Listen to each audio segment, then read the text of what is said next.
ఎన్నెన్నో అనుకుంటాం అన్నీ జరిగిపోతాయా ఏంటి అన్నట్టుగా నిన్న డబుల్ ధమాకా మ్యాచ్ల్లో జరిగాయి. 2026 టీ20 వరల్డ్ కప్ సూపర్ 8 మ్యాచ్ల్లో భాగంగా నిన్న జరిగిన 2 మ్యాచ్లు హోమ్ టీమ్స్లో చిత్తుగా ఓడిపోయాయి. శ్రీలంక వేదికగా జరిగిన ఫస్ట్ మ్యాచ్ శ్రీలంకతో ఇంగ్లాండ్ తలపడింది. టాస్ గెలిచి బౌలింగ్ ఎంచుకున్న శ్రీలంక ఇంగ్లాండ్ టీంకు చాలా గట్టి పోటీ ఇచ్చింది. ఇంగ్లాండ్ జట్టు 20 ఓవర్లలో 9 వికెట్లు కోల్పోయి 146 పరుగులు చేసింది. ఇంకేంటి 147 పరుగులేగా శ్రీలంక ఎలాగైనా గెలిచేస్తుంది అని అనుకున్నారు.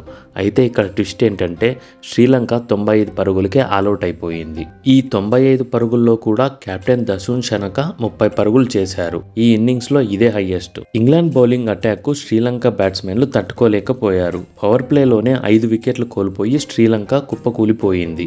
ఇంగ్లాండ్ బౌలర్లు విల్ జాక్స్ 3 వికెట్లు, జాఫ్రా ఆర్చర్ 2 వికెట్లు, డౌసన్ 2, ఆదిల్ రషీద్ 2 వికెట్లు పడగొట్టారు.